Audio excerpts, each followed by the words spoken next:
morning of things, including this letter that he and, 46 other Republican senators sent to the Ayatollah, I guess, in Iran, talking about this nuclear agreement that the president and his administration are negotiating with them. We're also going to talk a little bit about ISIS and foreign policy, and also the White House ignoring his immigration letter. Border Patrol, ICE officials expressing extreme frustration with the president's executive amnesty. So here to talk about all of those things with us this morning is Oklahoma's junior and newest senator, former Congressman, now Senator James Lankford. James, welcome back to the Pat Campbell Show. Thanks, Pat. We go through that list. I'll be on for about the next 2 hours with you, apparently. Let's get to the letter first, okay? Because the stuff I'm hearing out there is unbelievable. People want you guys charged for violating or interfering with a nuclear agreement. Let me share, for those who haven't heard, some of the things said by the president and vice president. The president said, and I quote, I think it's somewhat ironic to see some members of Congress wanting to make common cause with the hardliners in Iran. President Obama said a few hours after the letter was made public, it's an unusual coalition. The implication is that you're giving aid and comfort to the enemy. Vice President Joe Biden, not to be outdone, blasted the letter as beneath the dignity of an institution I revere. He says, in 36 years in the United States Senate, I cannot recall another instance in which senators wrote directly to advise another country, much less a longtime foreign adversary, that the president does not have the constitutional authority to reach a meaningful understanding with them, Biden said in a statement. By the way, a little side note, yesterday I brought up one example, just one. I think I've got 7 now, but one from 1984, where Democratic members of the United States Senate actually did practically the same thing. They sent a letter of support and tried to undermine Reagan with Danielle Ortega. So talk to me about this letter. Why did you send it? What does it say? Yeah, actually, to finish up your illustration there with Danielle Ortega, Jim Wright, actually, then Speaker of the House, actually visited with Danielle Ortega and did a face-to-face meeting to try to undercut him in the process of it. The letter's pretty straightforward. The letter states, because the Ayatollahs at points have said that they don't understand the American constitutional system, and we just simply wrote a letter and said, here's what the American constitutional system says. Here's how this functions. We understand your government functions different. Here's how our government functions. Here's the length of tenure for Senate. Here's the length of tenure for the president. Here's the length of tenure for House members. And that the House and the Senate have to agree on major agreements. And the president will be leaving office in the next 2 years. And there'll be a transition of leadership again. And so any issue that is a major issue like this has to come through the full government to be fully ratified. If it's not fully ratified by the full government, then it's only the time period of the leader that's sitting there that they can actually enforce that. So basically, our statement was, we need to make sure that you understand this is going to go through everyone to find full agreement. Help me out here, too, because I listened and I played this audio yesterday on the program. There was a fella, I think it was from the Washington Post. He was on MSNBC, and he said that technically, and he did preface it by saying he's not a constitutional expert, thank God. Technically, the president ratifies treaties. And did I miss something in school? Because there was a day or two I was sick, and I always thought it was the United States Senate that had the power and the authority to ratify treaties. Am I wrong? Has that changed? Did Obama change it? That has not changed. The Senate has the power to ratify treaties. What has changed is presidents have not gone back through Senate for agreements with foreign powers, and they've just said it's not a treaty because we didn't bring it to the Senate. If it was a treaty, we'd bring it to the Senate for ratification. Okay, let me ask you this. Let me play the devil's advocate here for a minute. And again, for those of you just joining us, we're talking with Senator James Lankford about this letter that was, and who specifically, by the way, did you send this to in Iran? We did not send it to any specific individual. It was just written to the leadership of Iran. Okay. All right. So it's an open letter to the leadership of Iran just to explain our system. All right. Let me play the devil's advocate here. Rather than go to, and I'll call them what I think they are, the enemy, okay? Why not send that same letter to the president telling him that if we continue down this path, you will not ratify his treaty? And the idea there being that instead of, making it look like we're split here, we'd actually be putting on a unified front. But at the same time, Obama would have the understanding that, look, you don't just have a blank check here. This isn't going to happen unless we sign off on it. And what we're hearing right now, that's not going to be ratified. Right. Actually, that's what we had already done, Pat. We were at that point, had actually participated in that, and then the president had just ignored us, no options left. At the end of the day, we brought a sanctions bill to the floor of the Senate. Actually, we brought it to the House even last year to say this is how the funding will happen with it. The president worked with everyone in the Senate and shut that down last year and said, wait on us, wait on us. And then we started bringing it again. It started gaining great momentum, and the president again said, I'm going to veto anything that you bring there. I'm not going to do that. I alone am going to do this, and left us no options. Once he issued a veto threat and said, I will make sure that this does not move, and he was pressing on his own party to make sure that they didn't override his veto, it left us no options. We've got a bad deal coming with Iran, and we thought it was very important. We do not want a nuclear Iran, and we feel like the president is moving towards a bad deal. We're going to use every option we can to protect the world from a nuclear Iran. What is the deal the president's working on? What do we know about the deal right now? We neither confirm nor deny anything in the deal itself that's coming out there, but what we hear pretty clearly is that, as the Prime Minister Netanyahu had mentioned, it's a 10-year agreement that's sitting out there. Now they're leaking out. No, it may be as long as 15. Basically, it sets a clock to say we'll allow you to do it after this date and time. They want individuals to go in and do inspections, but what we cannot control is other locations. For instance, if Iran chose to work with Iraq, or they chose to work with North Korea, or they chose to work with other nation states and say we're going to actually do most of our technology and our centrifuges there and transition materials, there's no proof of that and no way to be able to track it. So the issue is the administration is headed towards agreeing that Iran would have the capability to produce a bomb at some point. They're trying to delay that point and saying we'll have inspections. We're trying to say we need to prohibit that until Iran can prove it's a good nation-state actor. And since 1979, they've reinforced over and over again they're a terrorist nation. Again, talking with Senator James Lankford about this letter that was sent to Iran's leadership by 47 members of the United States Senate, including himself. Getting back to the letter that was sent, there are charges out there that all 47 of you guys are in violation of the Logan Act. First of all, what is the Logan Act, and are you in fact in violation? No, of course we're not in violation of the Logan Act. We're doing what any other American could do, is to be able to write an open letter and to say these are the policies, this is what's happening. If you actually look at the letter itself, the letter is very clear that this is what the American government, this is how we function. There is this belief among leaders around the world that a president speaks for the entire nation, right, when the president does not speak for the entire nation. This is different than the Ayatollahs, and what our government misses is, and what many in our nation miss is, if Iran signs an agreement tomorrow, the Ayatollah already has the authority at any moment to revoke any deal at any point.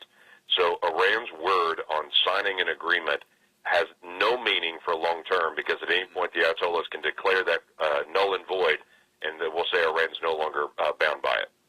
Senator, hold that thought for a moment. I want to take a quick break. When we come back, I want to talk about the immigration letter you sent to the White House and how they're ignoring it.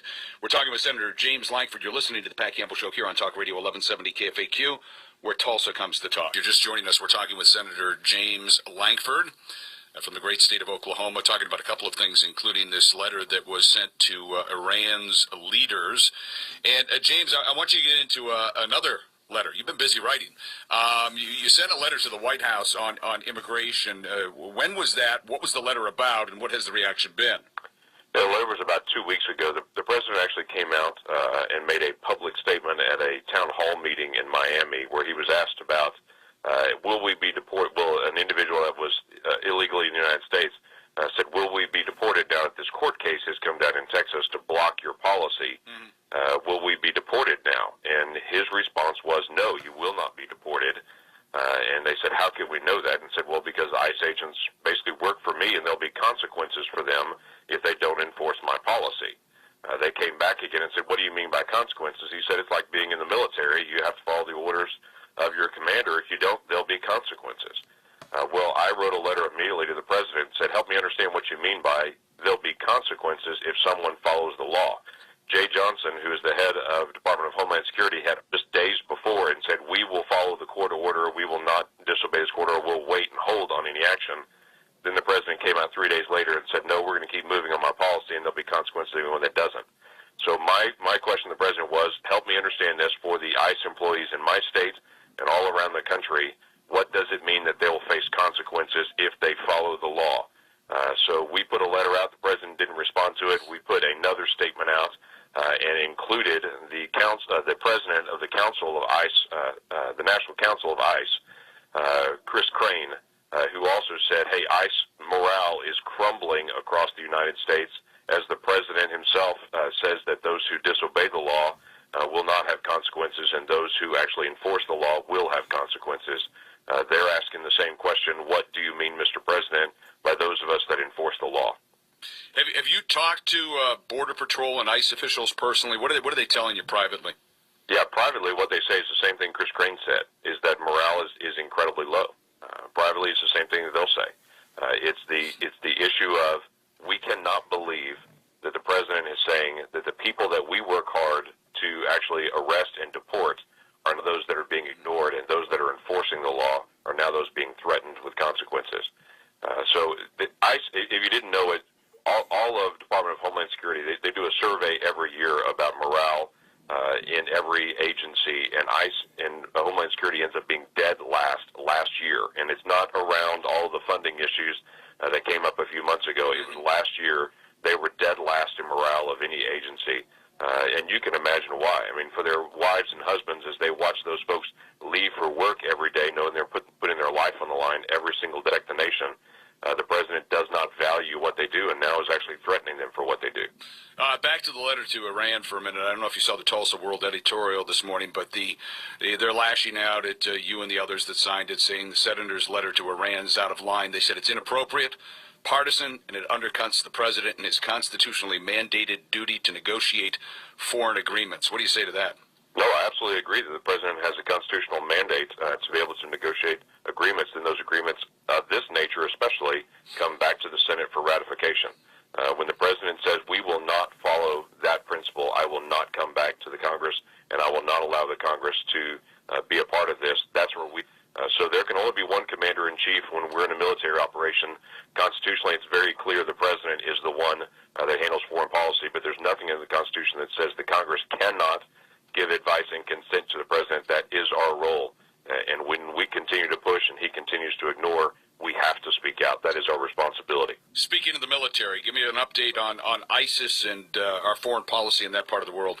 Well, I'm having a difficult time finding out what the president's foreign policy is on ISIS yet. It seems to be kind of a hold status.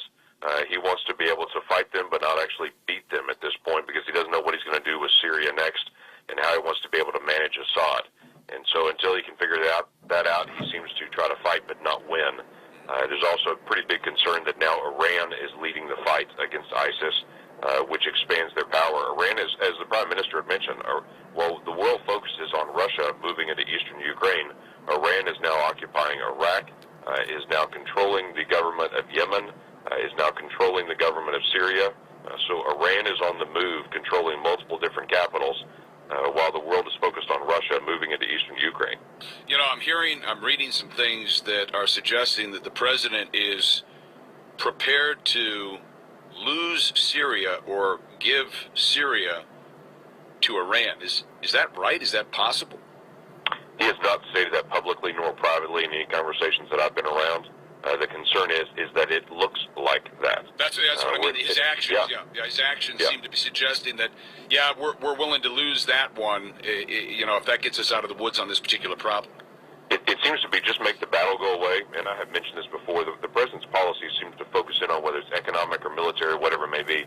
Get things, keep the status quo until I leave office, and this may all fall apart after I leave office, but let's postpone everything until after I leave and leave this problem for someone else. And this constant pause and just hold and don't do anything else until I leave is a disaster for us as a nation in the days after he leaves office.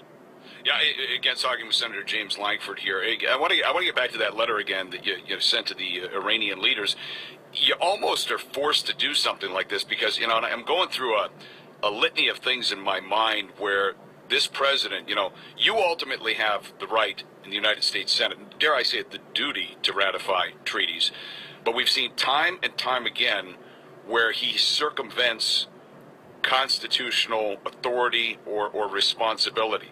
Even if it's something like congressional or appointments, he was making appointments not when you were in recess, but when you were actually in session. I mean, he's directed the EPA to clearly exceed its statutory authority and implement cap and trade. He's done a host of things, just starting with Obamacare, which a lot of people say is flatly unconstitutional, and again, not really getting Congress involved to the extent that he did. I mean, based on all of his previous actions, you're almost forced to do something here because, if I had to bet, it's like, yeah, he's gonna try to get around you guys again.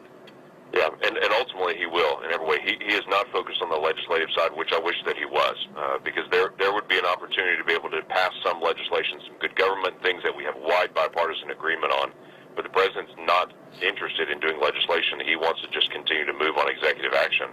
And again, 2 years from now, he won't be president. Any actions that he takes as president can be undone by another president due to the same kind of executive action. It just takes a long time to be able to unwind a lot of this mess. Ultimate irony to me was actually his veto of the Keystone Pipeline, because he did not veto the Keystone Pipeline based on a philosophical issue with the Keystone Pipeline. His statement on his veto was, this is the responsibility of the executive branch to make decisions about this, and he felt the legislative branch was trying to get into his power, and so he vetoed it. And I thought that has to be the ultimate irony in all of this. Senator James Lankford, as always, we thank you. 3:17 before 7 o'clock. News Radio 1000 KTOK. Lee Matthews in the morning. Joining us from Washington, the Honorable Senator James Lankford. Good morning, sir. Good morning to you, Lee. Should I call you the Honorable Lee Matthews? I'm not sure I'm that honorable. You're far more honorable than I am. But I did want to say thank you for signing that letter. I know a lot of your constituents here in Oklahoma City are breathing a sigh of relief now that the ATF has decided not to reclassify M855 ammunition. Yeah, you know what's interesting is I have a lot of folks that say, you write letters all the time and you try to engage on this. Do we ever win anything? And this is a clear example where we won an issue. Mm-hmm. We pushed back. The administration was trying to slip something through. We immediately responded to it, wrote letters. We did releases, tried to press on the administration to make contact there. And at the end of it, they backed up and said, okay, we're going to slow down and try to regroup and come back at this again. So at this point, we'll count it as a win and we'll keep moving. That's no guarantee that they won't try it again, though. That is correct, but that's why you stay vigilant. Yeah, well, I'm glad you were, and the rest of the delegation signed the letter as well, right? That's correct. Yeah, we had our whole delegation, House and Senate, that pressed on this, and so it was a team effort, and that's extremely important in getting the message out. You've been very critical of the president's his wanting to issue consequences, what he's calling consequences for the immigration officials here. Can you explain what it is you're taking him to task on and where we are on it? I can, actually. About 3 weeks ago, the president did a town hall meeting in Miami, and during that time period, he was interviewed and asked what will happen now that a court order has stopped your policy on the giving green cards and giving ability to legalize individuals that are not legal in the United States. What happens now that a court has stopped that? The president's response was, well, there'll be consequences for anyone who doesn't enforce my policy. So the person came back to him again and said, will we be deported during this time period? He said, no, you won't be deported, and there'll be consequences for anyone who does. Now, my question was, help me understand this. The individuals that are coming across the border illegally won't face consequences, but those who try to arrest them will face consequences. Help me understand what you mean by consequences. So sent that to the president. He has not responded yet. We sent another release back to the president, this time engaging through the ICE Council in the leadership for all the ICE agents nationwide, who he is asking the same question of us, and that is, why am I facing consequences for enforcing the law? And he's a former military guy. He said, when I was in the military, I was never asked to violate the law or the Constitution, but now the president's saying, if I don't violate the law, then I'm going to face consequences. What does this mean? Yeah. So we'll keep pressing. Senator James Lankford, News Radio 1000 KTOK. Do you think the administration knows what those consequences are, or are they just trying to be threatening? Well, what I don't know is that. Do they really have a set of consequences that are coming down, and the ICE agents that are nationwide that literally work extremely hard, their husbands and wives watch them leave for work every day, knowing they're facing danger and smugglers and everything else. They watch their loved ones leave out and go to work and do a good job on it. At the same time, the president's threatening consequences. I want to know, is this an idle threat? Was this just an idle word? Should he have not said that and he wants to retract it? there's got to be some clarity. The responsibility I have in the Senate, on one of the committees that I chair, has the federal workforce in it. So part of my responsibility is to look and see the efficiencies of the federal workforce. Are they following the law, but also are we honoring them? These are folks that can get beat up by conservatives, but I'm going to tell you, I've met a lot of great patriotic folks that have given their lives to helping our nation, and these ICE agents are a prime example of that. Senator James Lankford on News Radio 1000 KTOK, 646, 45 degrees. I noticed you were on top of the dismissal of the case involving the Ten Commandments monument on the grounds of the Oklahoma State Capitol.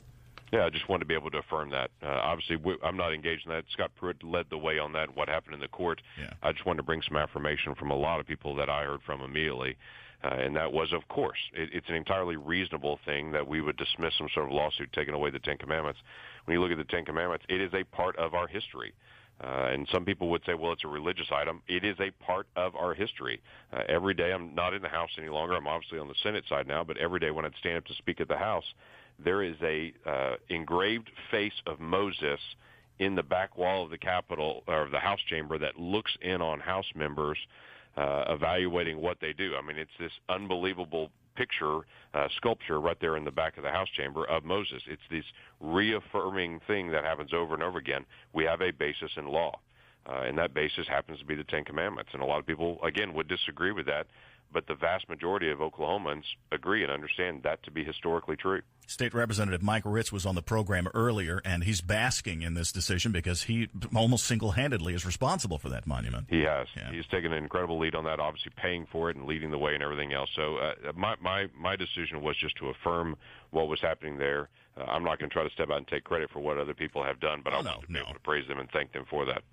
The local school board governance and flexibility act. You've introduced this. Why don't you explain what that is and what it does? Yeah, basically it comes back and says that you can't have federal policy that disagrees with local policy on education. I think a lot of people here, Republican, Democrat alike, look at it and say education is a local issue, and it's best if it's handled by parents and local community leaders rather than by the federal government. It's a very straightforward piece with Jim Inhofe to say, how can we make sure that federal policy does not try to override local policy. So we'll just keep reaffirming that over and over again. I've got several bills that it's a big deal not only in the local area, but it's obviously our state governments dealing with it because of the federal government regulations coming at them. Yeah. We've got to find a way to be able to control some of these federal regulations coming at the state so they can make their own decisions. Would this kill the programs everybody's up against, like No Child Left Behind and others? This would not ultimately do that. What we really need is Common Core. Common Core is what I was trying to think of. We'll take out Common Core. There's no doubt on that. But No Child Left Behind stays in place until we can actually do a full replacement, because that handles all federal funding in the direction. The House has worked on a bill called the Student Success Act, which is a good bill, and I've heard a lot of people press back and forth on it. It is much better than what we have now with No Child Left Behind. It clears out a lot of the funding silos, reinforces local control, takes out Common Core as a mandate. It does a lot of really positive things. I know there are individuals who say it doesn't go far enough, but I'm telling you, it is much better than what we have right now. And we're working on something similar to that in the Senate currently right now, with Lamar Alexander leading that in the Senate committee. But it's that we can make progress in this area, and we should, instead of just leaving it all in the president's hand to do waivers. James Lankford, before I go, Hillary Clinton in that situation, does anybody in Washington believe what she's saying? You know, I'm not sure anyone believes what she's saying. She stepped in and said, I'm turning over 55,000 emails, but I happen to also delete 32,000 emails because they were purely personal. But I did turn over the things that I screened, and these are all the things that are business-related. Now, I don't know of anyone in D.C. that would be believed if they said, I went through all of my 80,000 emails and screened out everything I thought you wouldn't want to see and gave you what I thought you were asking for, and that would be believable. If they believe that, then the IRS should believe when I say I gave 90% to charity this past year. James, I have to tell you, I've got an iPhone, and I have two accounts on it. I have a personal account and a business account. And for her to say that I just want to use one phone and have one account, I think every phone now can do multiple accounts. Yep. And that's a common thing. James Lankford, thanks for joining us on News Radio 1000 KTOK 651.